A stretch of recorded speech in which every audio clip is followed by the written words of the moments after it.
Hello, it's Carrie with Happy Fish Tarot, and you are watching Tarot Tuesday. If you have been watching some of my recent videos, or reading my blog, or following me on Facebook, or following me anywhere really, you probably remember that I am doing National Novel Writing Month. So as of the time I'm filming this, it is November, and I'm right in the middle of National Novel Writing Month. So it's been kind of inspiring a lot of what I've been talking about in my tarot business as well. So because NaNoWriMo, it takes place over just this short period of 1 month, and it requires you to write 50,000 words. So it's kind of this quick burst of creativity.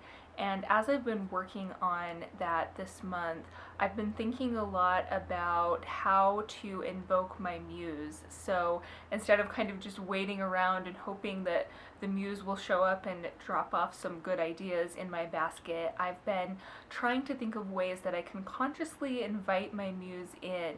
And so today I am going to share with you a few strategies to help you invite your muse into your life. The first thing that I've found helpful is just cultivating the belief that you have a muse. What exactly a muse is, you can kind of decide for yourself. For me, I think of my muse as a force that connects me to a limitless universal well of creativity and inspiration. When you kind of get yourself into that mind frame of fostering that belief, that's sort of the first step to opening up yourself to more kind of creativity and more new ideas seeming to kind of be whispered to you from your muse. So that's really the first thing I would say. It sounds kind of like it goes without saying, but just fostering that belief that you do have a muse and that you can decide for yourself what your muse is. The next thing that I've done that I found really useful that might work for you as well is to pick a tarot card that you associate with your muse. I have chosen the Star. I love thinking of the Star as sort of the tarot representation of my muse for a few reasons.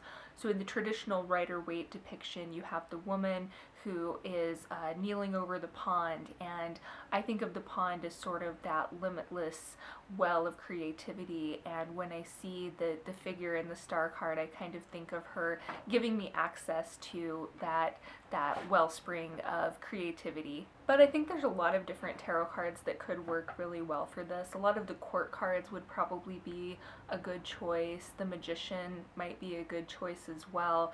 Whatever kind of resonates with you, a card that you can kind of associate with your muse. And then once you know what that card is, I find it really useful to keep that card with me, especially as I'm embarking on my projects.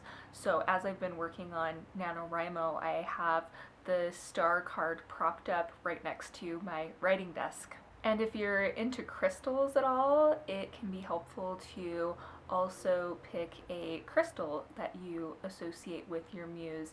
And I kind of tend to fluctuate with this, with which crystal I'll use. Lately I have just a really nice crystal quartz that I've been using, and I like to think that my muse can channel energy through that crystal quartz. The next few strategies are all a little more sensual. So one thing that I really like to do is pick a physical location where I can sort of sense the energy of my muse. So some place that seems very personal and very inspiring to me. So there's a little canyon just outside of downtown where I live, and I like to walk over there and sit in this particular spot. It's by a river and there's lots of trees, and I almost think of that as one of the dwelling places of my muse. So when I want to draw upon my muse, I will sometimes go there and ask her to come to me. I think scents can be really powerful for this as well. So if there are certain things that when you smell them, you find yourself really inspired and you really get invigorated and they're kind of conducive to your creativity, surround yourself with those. So I have a lot of different kinds of incense, and I like to use candles as well. You could use essential oils. Anything that kind of speaks to you is something that would help invoke your muse, and a scent that would really encourage your muse to come out and join you. Sorry, I was just getting distracted by cats running around in front of the camera, which tends to happen all the time. Music, I think, can be really helpful as well, just to kind of get you into the mind frame that's most conducive to bring your muse out to give you some assistance. So whatever music does it for you. I kind of change this up depending on the mood and depending on what I'm working on, but I really like instrumental music, especially when I'm writing or when I'm doing some kind of task that requires a lot of concentration. I've been getting really into harp music lately. I think maybe my muse has a thing for harps, so whatever that music is for you that draws your muse out, surround yourself with that. It's also really useful to surround yourself with new things or put yourself in new situations. I think sometimes we get kind of in such a routine that it's hard for a muse to get excited about things. So even just something as simple as maybe trying a new restaurant, a new type of food that you're not familiar with, or cooking a new meal if that's your thing. Even just going on a drive on a road that you don't usually go on, or going on a walk somewhere new. Just doing something. It doesn't have to be anything big or elaborate, but anything that's outside of your normal routine sometimes tends to bring up the muse from within you.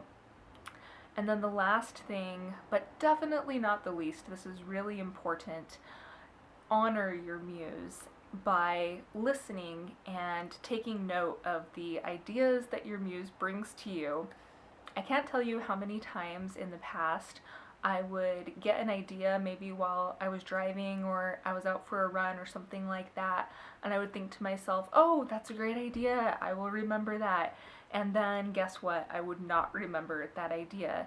I think that sometimes our muses are a little bit finicky, and they want us to pay attention to them. They want us to listen to them. So if you get an idea, even just a little fraction of an idea, no matter what you're doing, if at all possible, try to take a note of that idea.